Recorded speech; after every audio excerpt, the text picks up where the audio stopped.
The night was black, the kind of black that swallowed sound and hope together. The Atlantic stretched endlessly, churning under a cold March sky.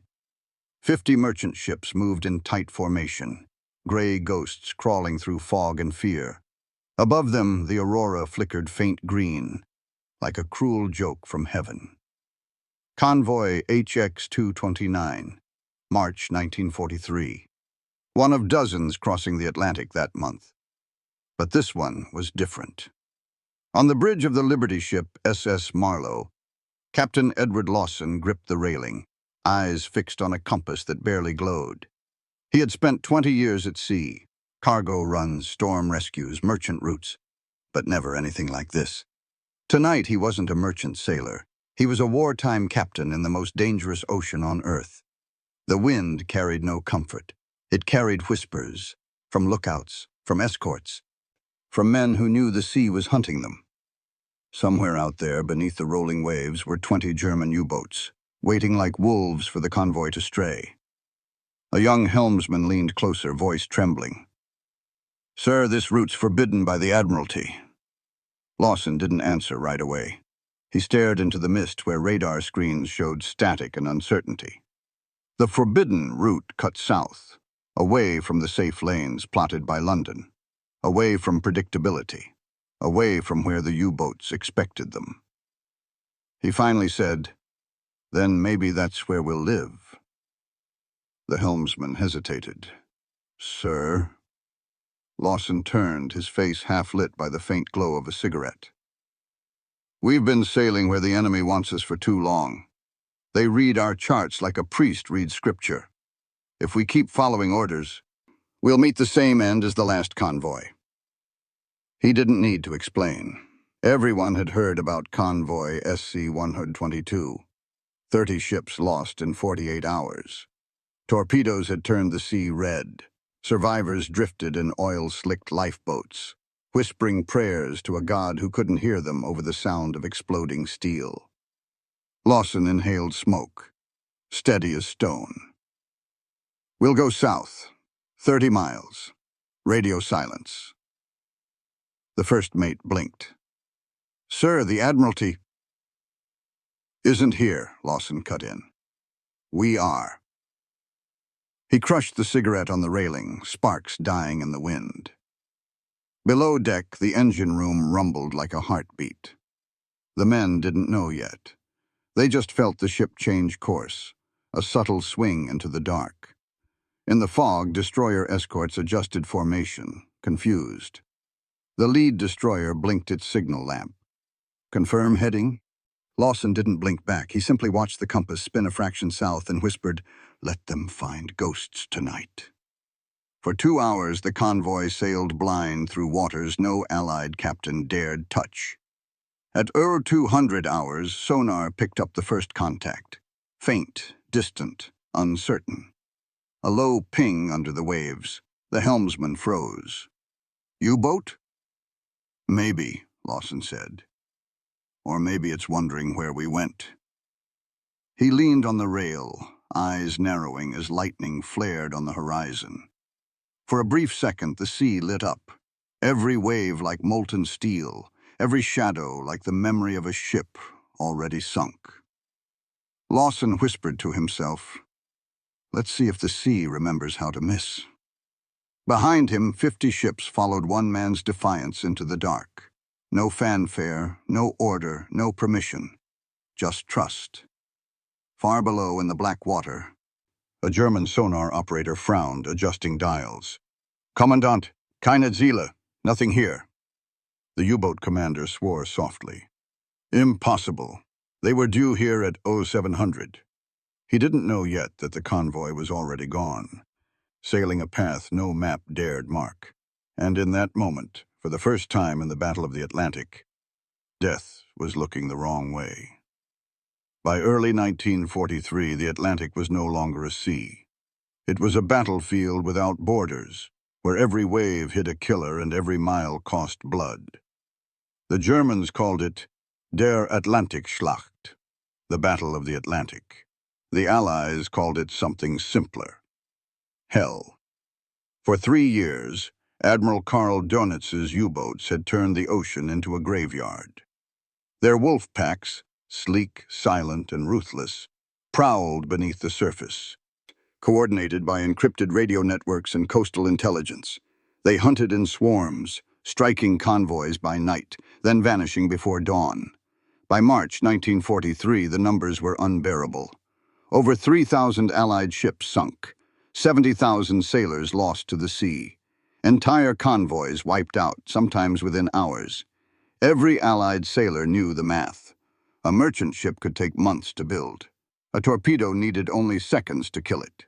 Convoy HX-229, Lawson's convoy, was sailing straight into this slaughterhouse. The British Admiralty had issued strict orders: no deviation from convoy lanes. Those routes were charted by mathematicians, updated weekly, and guarded by destroyer escorts. The lanes were meant to balance risk and efficiency, the safest path across an unsafe ocean. But safety, Lawson knew, was an illusion built on predictability. And predictability was death. He had spent nights in the radio room quietly studying intercepted German transmissions. Through half-broken Enigma decrypts, one pattern emerged again and again. U-boats were waiting exactly where the Admiralty told convoys to be. The enemy didn't need luck. They had logic. Lawson wasn't a scientist. He was a sailor who understood rhythm, the rhythm of wind, of tides, of men repeating mistakes. And he saw a pattern in the Admiralty's own maps. The routes curved too neatly, the timing too precise. Like a heartbeat the Germans could predict. He began sketching his own charts by candlelight. Not mathematical, instinctive. He traced lines where the U-boats wouldn't expect a convoy to risk traveling. Shallower waters, areas marked extreme hazard, near thermal currents that jammed sonar. That was his plan. Simple, suicidal, brilliant. He would break the rhythm. The Admiralty's orders called it forbidden. Lawson called it survival. Back on land, no one knew what the sailors faced out there. Newspapers printed victories, not losses. The average citizen in London or New York had no idea that every third convoy was being torn apart before it ever reached port. And on the U-boat side, the hunt had become mechanical. German captains plotted Allied paths with mathematical precision. They didn't stalk. They ambushed. When convoy HX-229 left Halifax, radio chatter in occupied France already crackled. Convoy expected in grid square AL-337. Estimated arrival in 72 hours. It was a trap waiting to be sprung. Lawson knew the numbers. He'd read the reports. He'd seen photographs of men burned alive in lifeboats. He'd seen oil slicks wide enough to paint the sea black for miles. And so he made his choice. When dawn broke that March morning, HX-229 was exactly where the Germans expected it to be, on paper. In reality, it was 30 miles south, hidden by fog and silence, gliding through a patch of ocean no Allied captain dared enter. It wasn't courage that drove Lawson. It was something colder, a refusal to be predictable, a refusal to die by another man's math. The U-boats waited, the torpedoes were loaded. But for the first time in months, the ocean itself had no answer. The hunters had nothing to hunt. At midnight, the compass needle quivered, and the SS Marlowe veered off the assigned path. One by one, the rest of the convoy followed. No signal, no radio transmission, just faith in the lead ship's lights, blinking faintly through fog. Captain Lawson stood over the chart table, tracing his finger across the new course. 30 miles south, straight into a corridor marked with bold red ink. Extreme submarine hazard. Entry prohibited. He looked at the warning, then quietly folded the map. Prohibited to them, he said under his breath. The ship creaked as it swung through black water. Below deck, sailors grumbled, unaware of what was happening. Above deck, the wind howled, and the sky pressed down like a weight. The navigator, a young lieutenant from Ohio, approached hesitantly. "Sir, this is off-grid. We'll lose destroyer cover in 20 minutes. Lawson didn't look up. That's fine. If we can't see them, they can't see us. The lieutenant frowned. Sir, this is forbidden. I know, Lawson said, cutting him off. So was Columbus crossing the Atlantic. The words hung in the air. At 0100 hours, the convoy entered what sailors later called the blind corridor. The ocean here was different, rougher, colder, like the sea itself was warning them to turn back. But Lawson pressed on, the Marlowe's engines thudding a steady rhythm. 2 destroyers peeled off in confusion, their captains radioing for confirmation. Lawson ignored the static crackle of incoming signals. Radio silence, he ordered. They'll figure it out later, if we live. By 0130, fog thickened until even the nearest ship vanished into the mist. Only faint shadows hinted at the convoy's formation. Men on deck could barely see 10 feet ahead, yet the captain's voice carried over the wind. Steady as she goes, keep the lights low. If the sea wants us, it'll have to find us first. The helmsman chuckled nervously. That's comforting, sir. Lawson smiled faintly. Wasn't meant to be. Down below, the chief engineer tightened his grip on the throttle levers. This ain't right, he muttered. We're in a dead zone. But to Lawson, it was perfect. The fog, the silence, the unknown.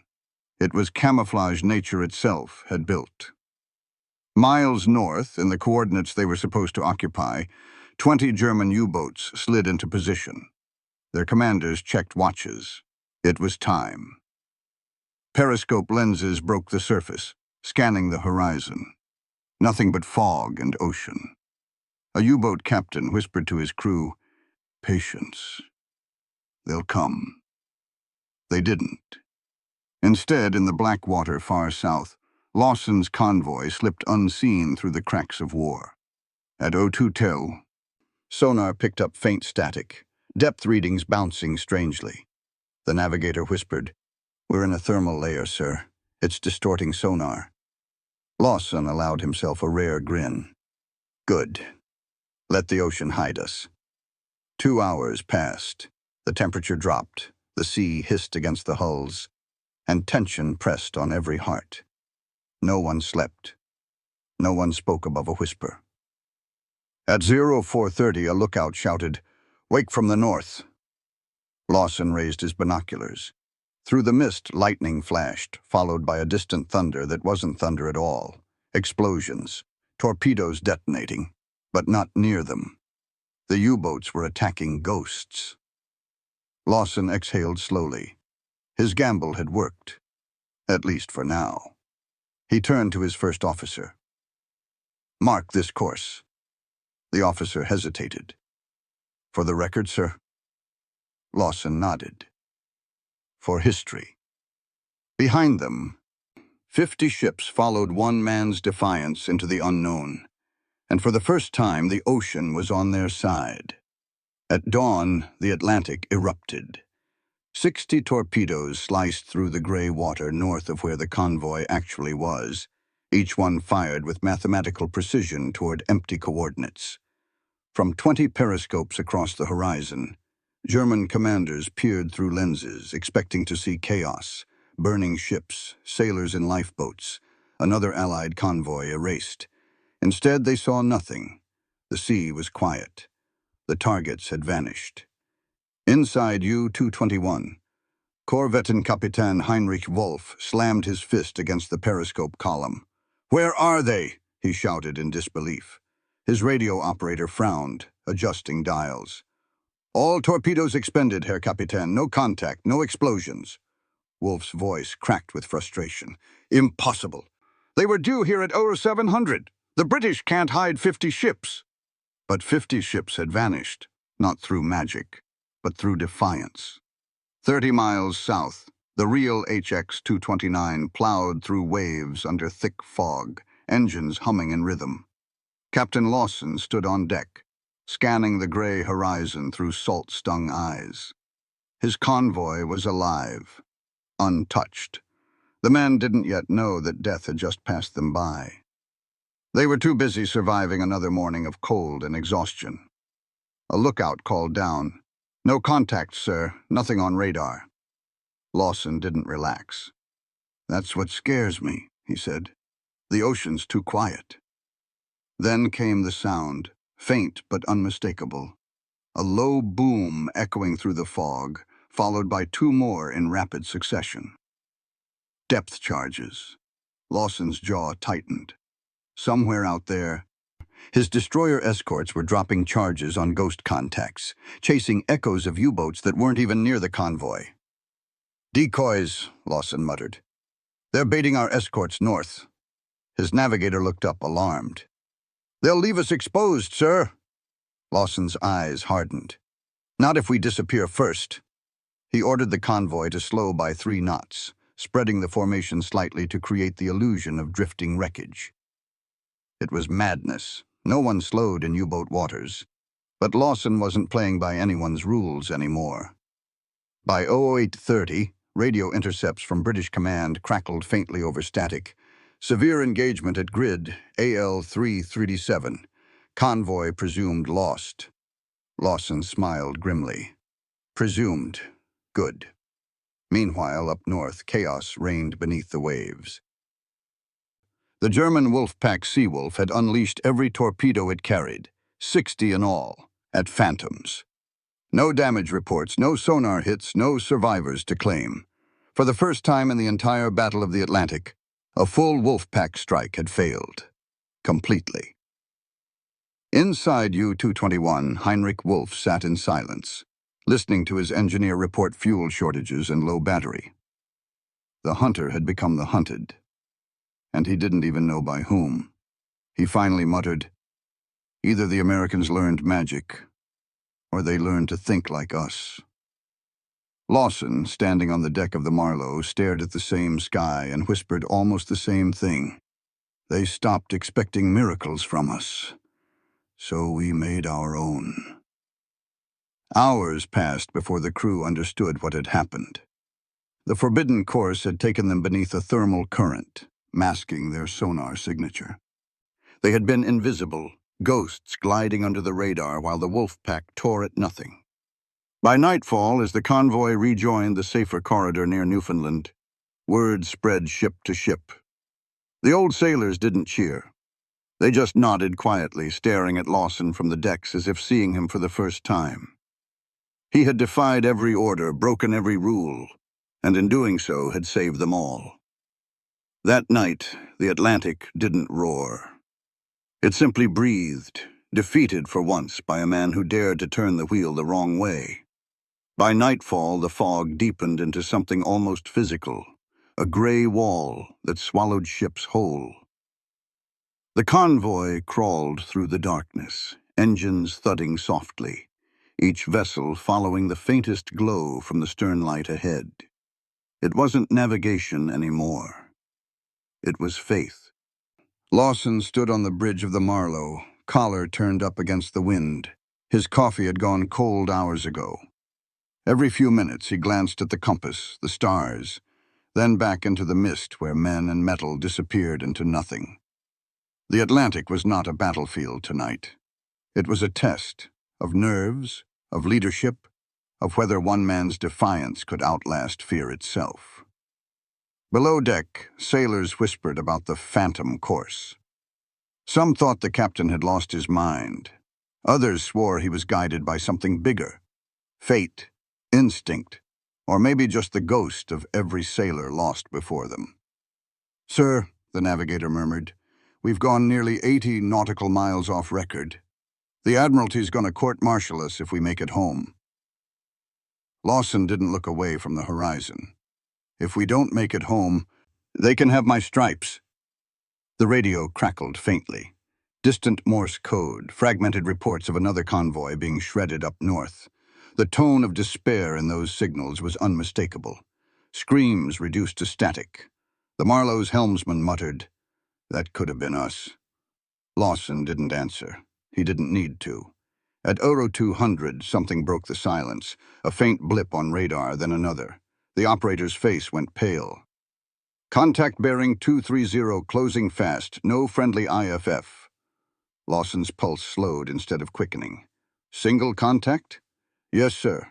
Speed 10 knots. Possibly a surfaced U-boat. Then he's hunting blind, Lawson said. We'll make him deaf. He ordered the destroyer HMS Rattler to drop decoy noisemakers, Foxer acoustic devices, while the convoy turned 30 degrees starboard into a layer of denser water. The crew obeyed instantly. Steel groaned as ships turned in eerie unison. Seconds later, the sea exploded behind them, a white geyser erupting as the U-boat fired on the false sonar signature. The blast echoed across the fog like a thunderclap. Men ducked instinctively. Someone whispered, "That's one less torpedo for us." For 20 minutes, the convoy moved in dead silence. Even the cooks in the galleys stopped stirring their pots. Then, through the fog, the Rattler's signal lamp blinked twice. Enemy contact lost. A collective exhale rippled through every deck. Lawson leaned on the railing, watching the faint shimmer of phosphorescent waves. "They're good," he said softly, "but they're predictable." His first officer frowned. "And us, sir?" Lawson smiled faintly. "Unwritten." The next morning, sunlight broke through the fog like a curtain lifting. The ocean gleamed, calm and endless. One by one, the merchant ships appeared out of the mist, forming a line once again. They were alive, battered, tired, but untouched. When a message finally came through from the Admiralty, it was curt and confused. Convoy HX-229 presumed destroyed. Confirm status. Lawson dictated his reply slowly, deliberately. Convoy HX-229 intact. No losses. Recommend revising definition of forbidden. The radio man read it back, hesitated, then said with a grin, "You sure you want to send that, sir?" Lawson sipped his now cold coffee, the salt wind cutting through his jacket. "Send it," he said. "If we're ghosts, might as well haunt them." That night, in a London war room, one admiral stared at the message in silence before muttering, "God help me. The fool did it." When the convoy reached Halifax, the docks erupted with disbelief. 50 ships, intact, unharmed, arriving a full day ahead of schedule. Not a single torpedo scar, not one sailor lost. It was a miracle. But for Captain Lawson, the victory came with a shadow. Before his boots even touched the pier, a messenger was waiting. "Admiralty orders, sir. Immediate debrief." Lawson followed the officer into a gray naval office that smelled of ink, smoke, and judgment. 3 admirals sat behind a desk, their eyes like ice. "Captain Lawson," the senior officer began, "you deliberately deviated from your assigned route." "Yes, sir." "You endangered Allied assets worth over £40 million. "Yes, sir." "You ignored radio orders, risked international coordination, and nearly caused a full operational blackout." Lawson said nothing. The silence stretched. Finally, the admiral leaned forward. "Explain yourself." Lawson folded his cap under his arm.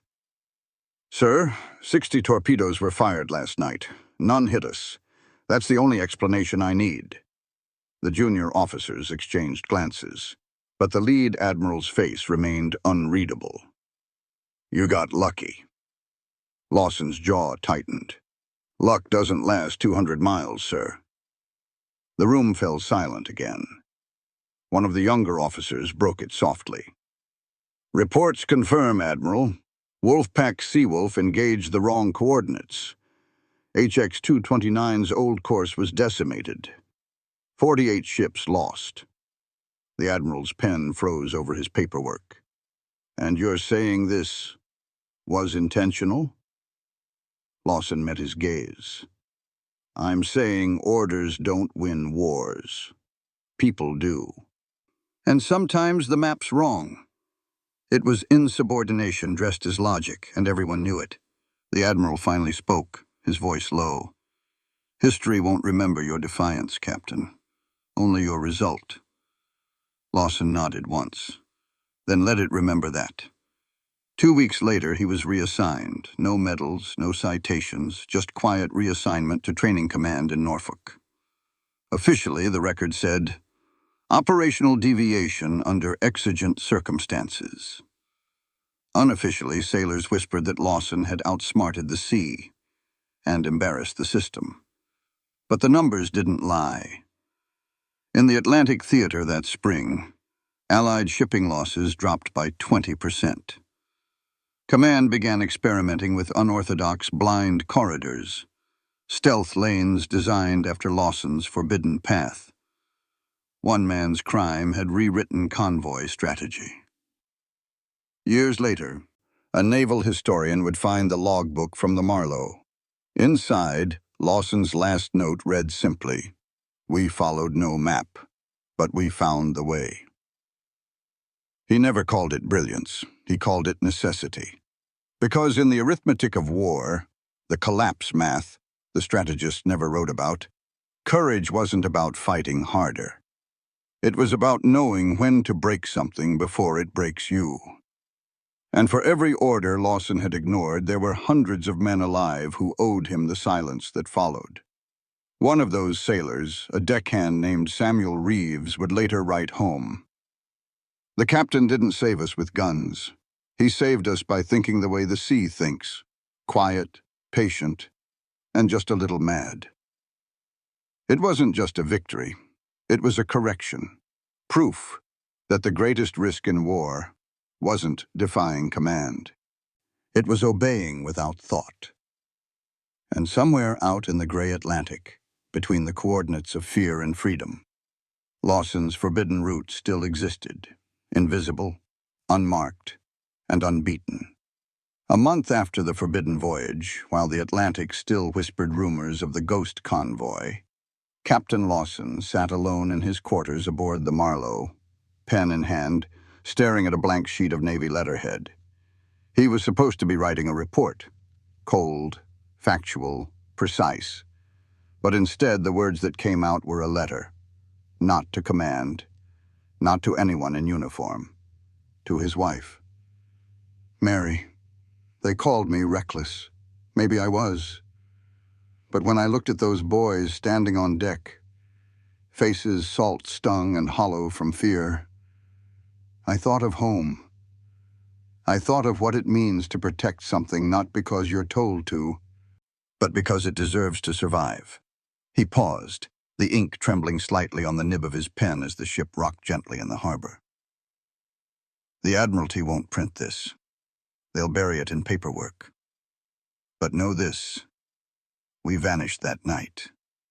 Every German submarine in the Atlantic fired blind. 60 torpedoes wasted on ghosts. We didn't fight them, we fooled them. And for once, the sea didn't claim anyone." He signed his name, folded the letter, and sealed it with the small wax emblem Mary had given him before the war. It smelled faintly of lavender and salt. But the letter never reached her. It was intercepted by military censors, marked classified strategic information. It sat in a steel drawer in Whitehall for 15 years. When Mary finally received it in 1959, her hands shook as she unfolded the aged paper. The ink had faded. But Lawson's words were alive, a voice from a ghost ship that history had almost erased. She later sent a copy to a journalist in London who published it under the title, "The Captain Who Vanished from the Map." It spread like wildfire, sailors across the Commonwealth reading it in silence, recognizing themselves between every line. Men who had followed orders to their deaths, men who had wished just once that they could turn the wheel the other way. In one quiet fishing village in Norway, an old man named Henrik Wolf, the former U-boat commander of U-221, read the letter in a newspaper. He was 67 now, retired, his hands trembling from age and guilt. He read Lawson's words again and again before finally whispering in German, "So that's where you went." That night, he wrote his own letter, one that no one would ever see, addressed simply to the ghost of the Atlantic. "You were not our enemy. You were the mirror we refused to look into." He folded it, sealed it, and placed it in a bottle that he threw into the same sea where both men had once played chess with death. It would wash ashore years later on the coast of Nova Scotia, where a boy found it and gave it to his grandfather, a former merchant sailor who had served under Captain Lawson. When the old man read it, he didn't cry. He just smiled, looked out at the horizon, and said softly, "The sea remembers." Because the truth of the Atlantic War wasn't in the torpedoes or the tonnage lost. It was in moments like these, letters, confessions, ghosts that refused to sink. And for all the orders, medals, and memorials, it was one captain's forbidden decision, one vanished convoy, that whispered to generations after, sometimes survival is disobedience. In London, winter had turned the city into a fogged mirror of its own weariness. Inside the Admiralty War Room, the faint hum of teletypes and the smell of pipe smoke clung to the air. Rear Admiral Sir Thomas Ainsworth sat alone at his desk long after midnight, a single folder open in front of him, stamped Confidential HX229 Incident.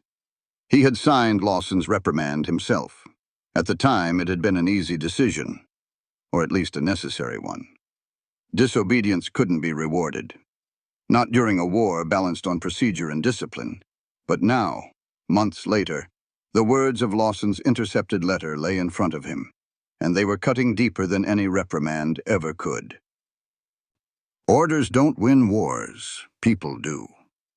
Ainsworth stared at the sentence until it blurred. He lit another cigarette, though it burned forgotten between his fingers. The window beside him rattled from the Thames wind, and somewhere outside, the faint echo of Big Ben struck 3. He opened a small drawer and took out a black and white photograph, an image of the Marlowe taken before the war. The ship looked almost fragile, anchored against a bright horizon. Ainsworth whispered to the empty room, "You were right, damn you." When news of Lawson's letter reached the House of Commons through the press, the Admiralty faced an uncomfortable reckoning. Journalists called him the captain who outsmarted the sea. Letters poured in from sailors and widows thanking him posthumously. Parliament demanded an inquiry into convoy navigation protocols. But there was no celebration for Lawson himself. He had died quietly 2 years earlier of pneumonia in Norfolk, buried without honors. His grave read only, "He steered by stars unseen." Now, as the public hailed him a hero, Ainsworth sat in the same room that had condemned him. He wrote a note to the First Sea Lord, brief, unsigned. Captain Lawson's methods prevented immeasurable loss of life. His actions warrant recognition under revised Atlantic Protocol. The fault was ours, not his. He folded it, sealed it, and left it on the desk. When dawn came, Ainsworth walked out of the Admiralty for the last time. He retired quietly to Devon, never speaking of Lawson again. But every morning he would walk to the cliffs and stare at the ocean, as if waiting for the ghost convoy to reappear from the mist. In 1962, after Ainsworth's death, that unsigned note was found among his papers. It was forwarded to the Navy Archives, where it was quietly attached to Lawson's file. 3 years later, the Admiralty reclassified HX229 as strategically decisive. A small line in the revised record read, "Deviation from standard course prevented total loss of convoy. Initiative of commanding officer deemed critical to survival." It wasn't an apology. It was history, rewritten, just slightly, in Lawson's favor. By then, the world had moved on. Jets filled the skies. Submarines carried missiles instead of torpedoes. And the Atlantic no longer belonged to convoys and ghosts. But in the Royal Naval College, where young officers studied navigation, one phrase remained scrawled in chalk on a training board. No one knew who wrote it or when. Trust the sea, but not the map. That was Lawson's legacy. Not medals, not glory, just a whisper carried forward, that sometimes the bravest path was the one that didn't exist on paper. And somewhere in that unseen corridor between courage and madness, the ghost of the Marlowe still sailed on, untouchable. By 1945, the Atlantic was no longer the graveyard it had once been. The tides had turned, literally and strategically. German wolfpacks were losing fuel, submarines were sinking faster than they could be built, and Allied convoys were arriving with growing regularity. Historians would later debate what caused the shift: new sonar, longer-range escorts, radar-equipped liberators. But among the men who lived through it, the answer was simpler. They said, it changed after Lawson. The Marlowe's forbidden voyage had become legend, a story passed in whispers between watch stations, coded into briefings as blind rote method number 47. Officers quoted his defiance as if it were scripture, though few dared say his name in reports. Convoy commanders began experimenting, not wildly but intuitively. They zigged where orders said zag. They shifted schedules by hours. They trusted instinct, not only intelligence. And somehow it worked. Loss rates plummeted by more than a third in less than a year. German U-boat commanders began to complain in their logs that the enemy moved like shadows. The irony was brutal.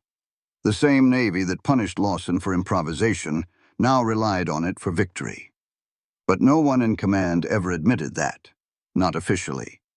In 1951, the Naval Review Journal published a retrospective on Atlantic operations. Buried in the final paragraph of a 20-page analysis was a single line that read, "Future officers should note that flexibility, under sound command judgment, can often prevent predictable patterns exploitable by the enemy." That was the Navy's way of saying Lawson was right. Meanwhile, sailors remembered differently. To them, he wasn't a rebel. He was the man who proved that courage wasn't the opposite of obedience, but its evolution. Samuel Reeves, the deckhand who had served under Lawson, returned to New Jersey after the war and opened a small diner near the docks. On the wall above the counter, he hung a photo of the Marlowe and a hand-painted sign that read, "We didn't break the rules. We fixed them." Veterans from every branch came there just to talk. About storms, about luck, about the captains who saw more than charts ever could.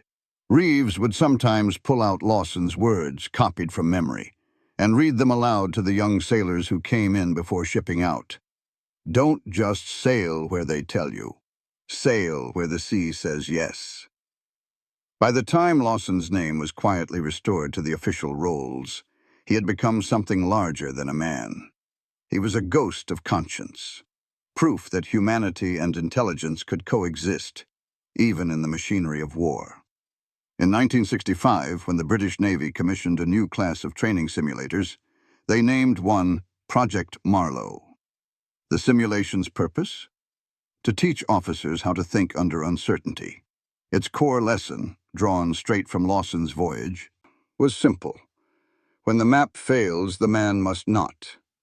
It wasn't about rebellion, it was about awareness, about remembering that the world is not as neat as orders make it seem. Captain Lawson's grave remained unadorned, but every year without fail, someone left a small compass there. No flowers, no flags. Just a compass, always pointing true north. A quiet tribute from those who understood that sometimes, to save everyone else, one man has to be willing to be wrong on purpose. And that is the strange, beautiful irony of the Atlantic War. The man they punished for defiance may have been the one who taught the ocean how to surrender. In the end, Captain Lawson's name was never carved into grand monuments or shouted in war films.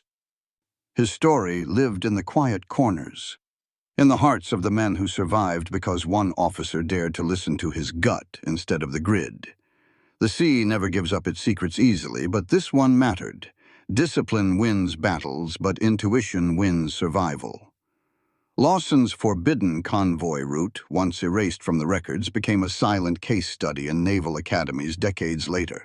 Not as a story of defiance, but as proof that true leadership isn't blind obedience.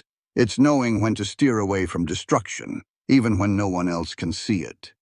His ghost still sails the Atlantic, not in body, but in legacy. Every time a captain changes course to save lives, every time a young officer trusts judgment over procedure, the Marlowe lives again. In war, courage often wears the wrong uniform.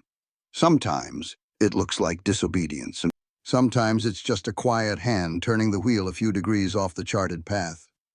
Lawson didn't defy his orders to make history. He did it because he believed that survival was worth more than protocol. And that belief, that small human instinct, might be the reason thousands lived to see the war's end. They called it mutiny, one sailor later said, but to us it was mercy with a compass.